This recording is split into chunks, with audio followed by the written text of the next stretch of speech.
อย่าลืมกดไลค์กดแชร์และกดติดตามเด้อพี่น้อง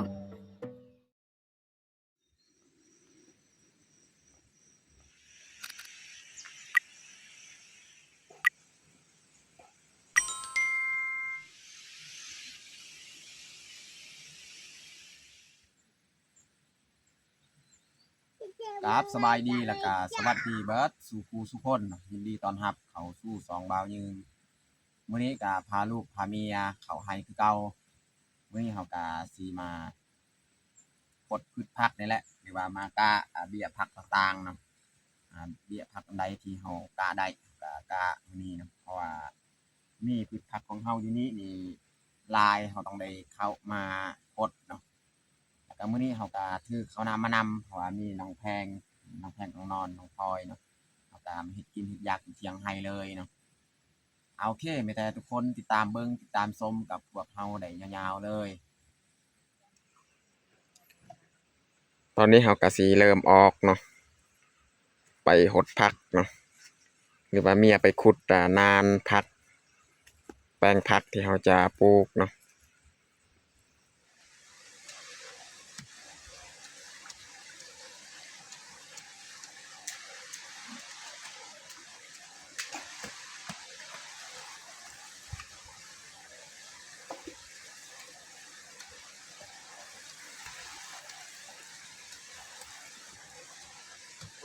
Tôi dapat ada kudangnya. karena mình đầm mà chịu mẹ hệt là đâu đầm đi nó đang aja lah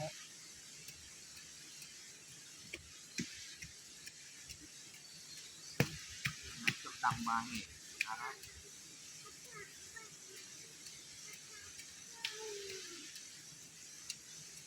Justru mereka terpaksa. đang tờ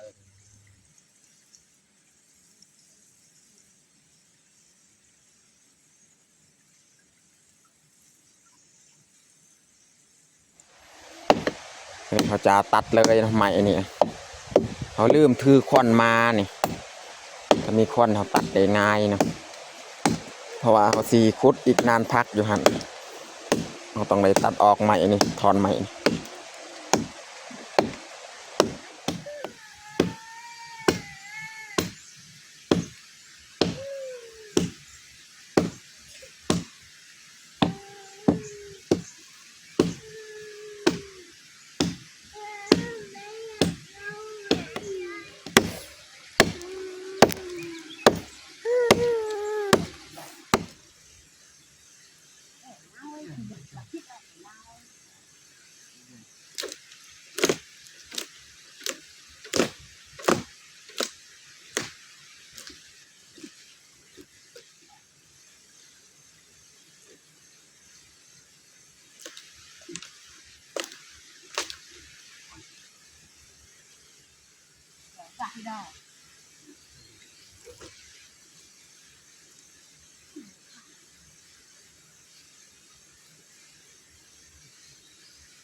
Đi đâu ấy nhân đạo.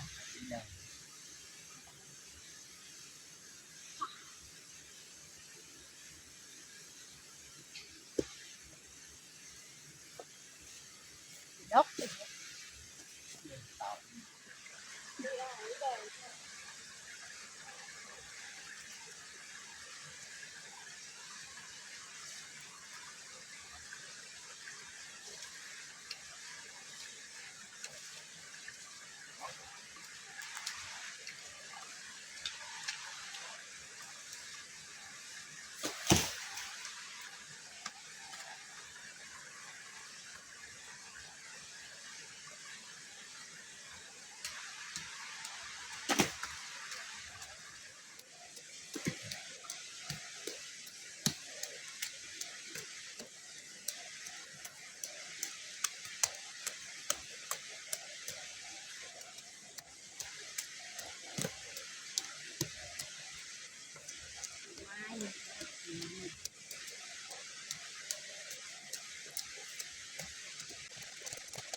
น้องพลอยกับ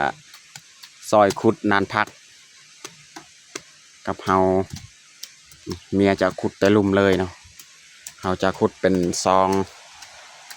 งนานซองแถวเลยนี่หลังจากเขาขุดนี่แหละเขาสีหาฟืนอีกมากองไว้แล้วก็จูดเลยเพราะว่าการเฮ็ดส่วนพักอยู่บ้านเฮานี่มันเขาจะจูดถ้าว่าเขาจูดนี่เฮ็ดให้ดินของเฮานี่มันจะงามเวลาเขาปลูกพืชผักหยังเนาะถ้าว่าดินมันดิบแบบนี้มันก็บ่ค่อยงามปานใดพี่น้องขุดน้องพลอยขุดเบิ่งนี่นี่เบิ่งหั่นขุด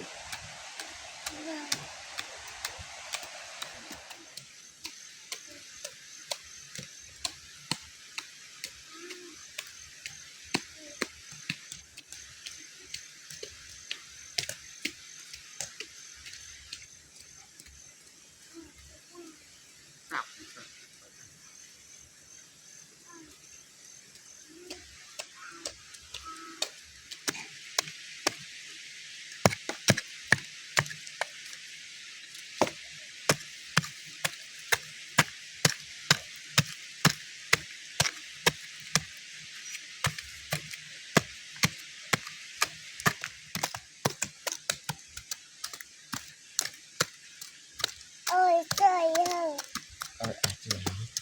ôi ơi lá,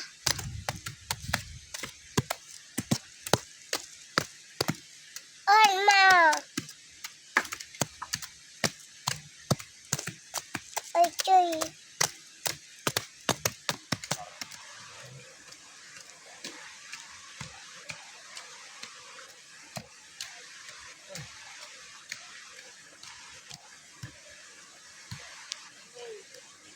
mami,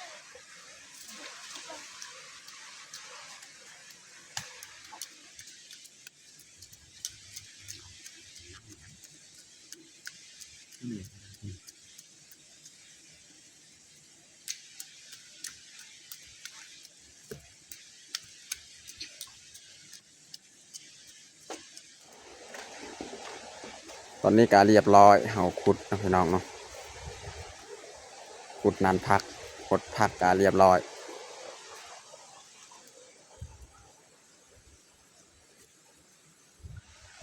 อันนี้เมียจะเก็บเลยผักกาดเนาะแต่ว่ามื้อนี้นี่เฮายังบ่ทันได้เอาขึ้นบางกีสิเอาเลยฟืนเมียว่าดินอันนี้ยังเปียกเนาะให้มันถึกแดดจังหน่อยเนาะมื้ออื่นมื้อฮือถ้าได้ลงมาจึงมาคนฟืนมากองไว้เลยแล้วก็จูดมื้อนี้นี่เมียว่ามันเปียกจูดไปมันก็บ่สุกดินนี่เนาะนี่เฮาสิเก็บผักอีกเนาะสิมาเฮ็ดอาหารเที่ยง các bạn, เอาน้องพลอย เอาถอนเลยเนาะผัก nu นี่ nu nu nu, เขาจะบริหักผักอันนี้นี่ลกเอาถอนเอาเลย อืม เอ้ยดูกัน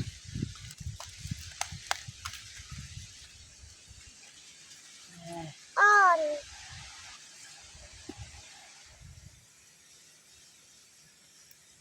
เก็บผักหอมปลอมอีก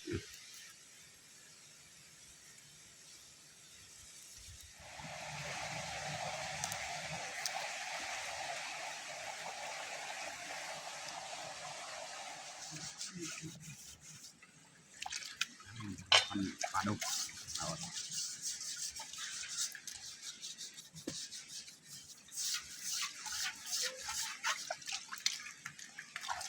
นี่หลังจากเขา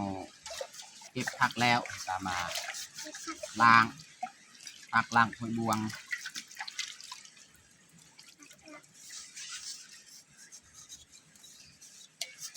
นี่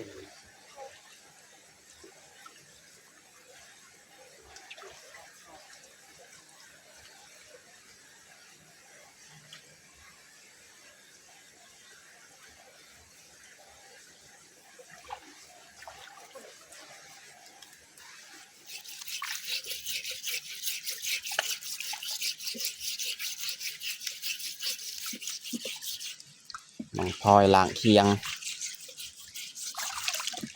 ล้างสะอาดเด้อ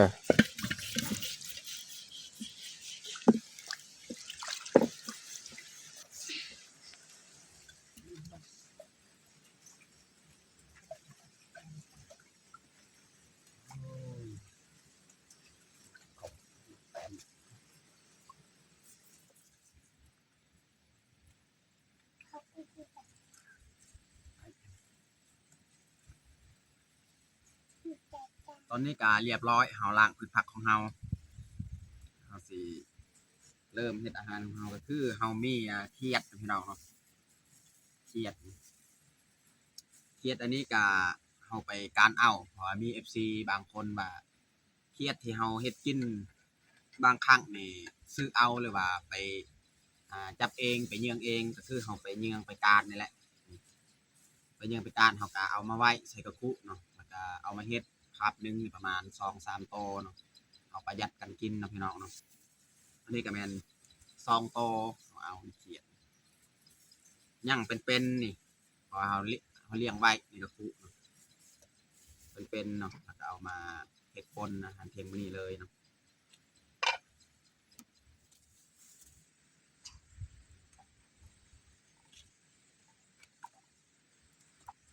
เดี๋ยวมันเอาตักไปเอามา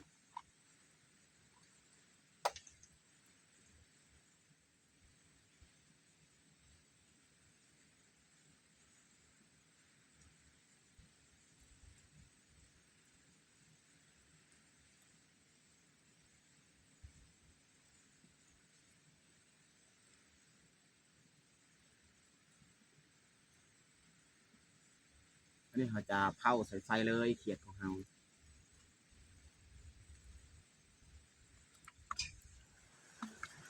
อ้าวเลย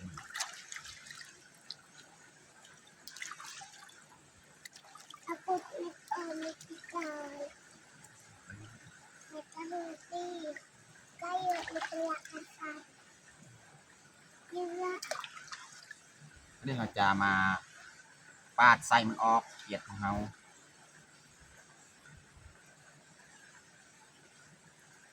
Ini juga.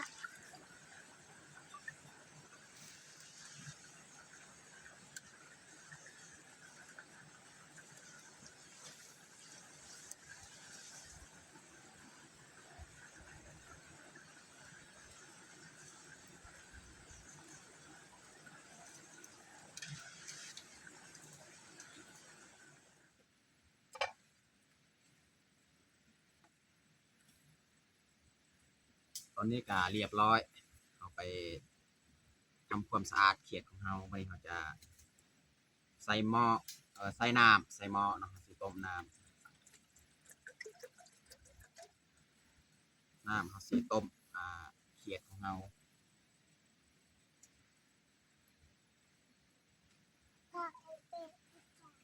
จ้า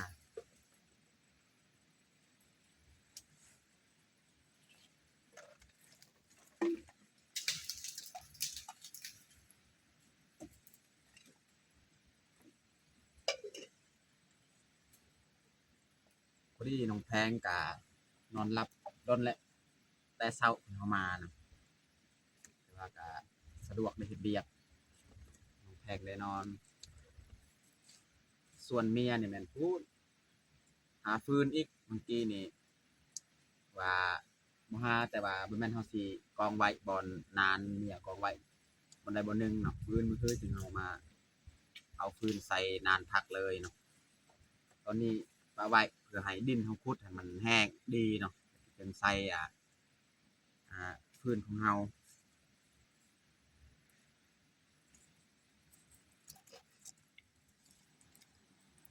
น้องพลอยกินกล้วยอีก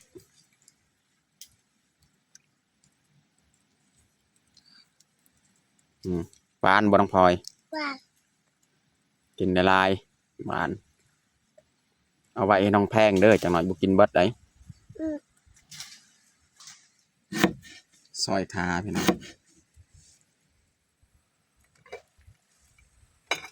น้ำที่เขาต้มกะ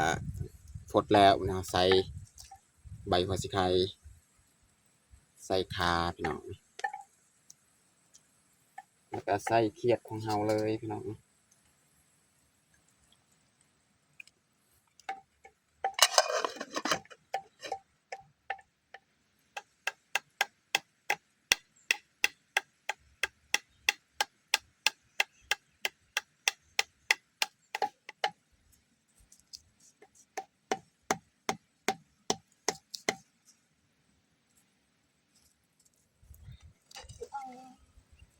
นี่พี่น้องต้มเขียดของเฮากะไก่สิสุกแล้วพี่น้อง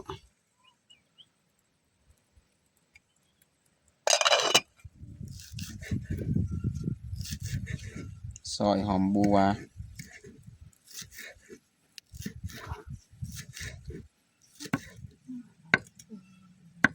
ซอยหอมปอม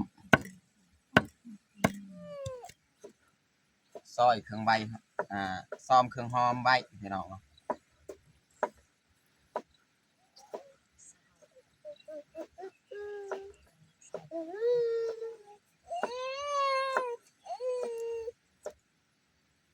ใบกระเทียมต้มเอาปิ้งเลยหมักเผ็ดกระเทียมหอมแดงเนาะตอนนี้ก็สุกเรียบร้อย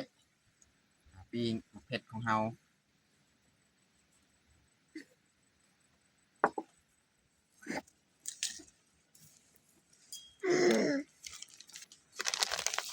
ใส่ผงนัว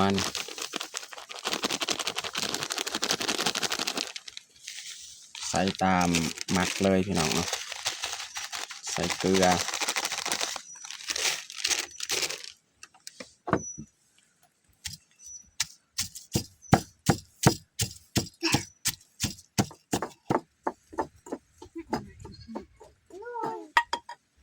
ตำมา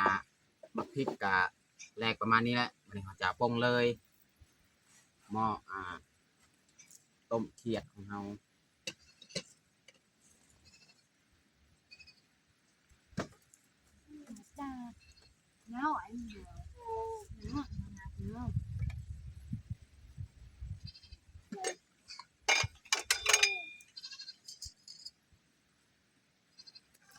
มันก็ต้องโต เราจะตักเลยเนาะเขียดของเราเนี่ยลงคกเลย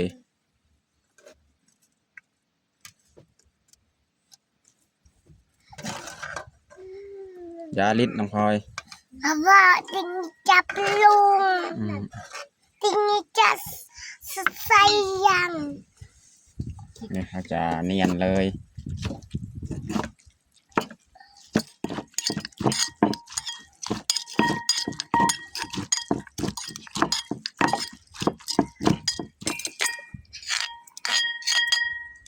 วันนี้เขาจะใส่น้ำเลยเนาะหลังจากเขาตำแล้วเนาะเขามาใส่น้ำสไตล์กันเห็ดปนกะง่ายๆพี่น้องเกลือเป็นงัวเขากะปรุงเรียบร้อยพี่น้องเนาะนี่เอาคนแบบนี้เรียบร้อยจึงใส่เครื่องหอมอีกเนาะใส่หอมปอมหอมบัวเนาะ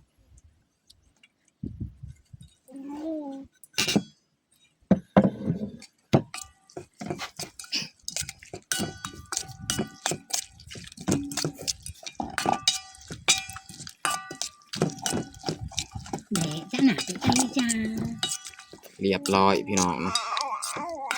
ปนเกลียบพี่น้อง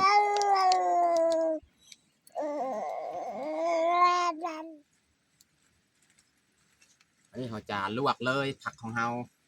ปนของเฮากะเรียบร้อยพี่น้อง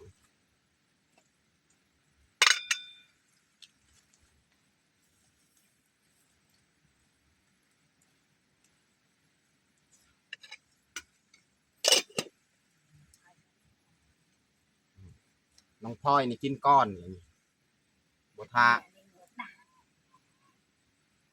อ้าวงอกดาก็อยู่ตอนนี้ก็สุกเรียบร้อยลวกผักของเฮา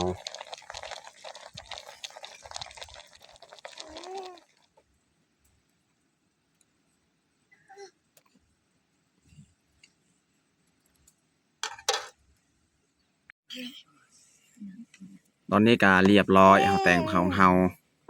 ป่นเขียดพี่น้องเนาะแล้วก็ลวกผักนี่อันนี้แม่นผักตัวเฮาลวกส่วนเบิ่งนี่เนี่ยผักดิบนี่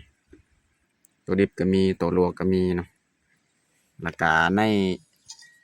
อันนี้แม่นน้ำซุปนะน้ำที่เขาต้มเขียดเมื่อกี้แหละนี่น้ำซุปสำหรับอาหารเที่ยงของเฮาก็เบัดซุนี้แหละพี่น้องตอนนี้ก็เรียบร้อยเฮาแต่งข้าวของเฮา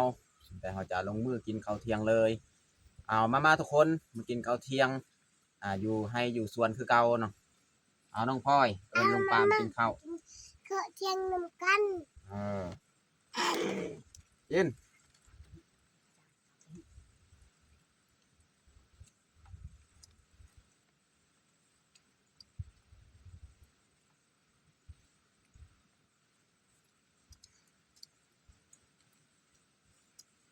ก้นเครียดพี่น้องกินก้นเครียด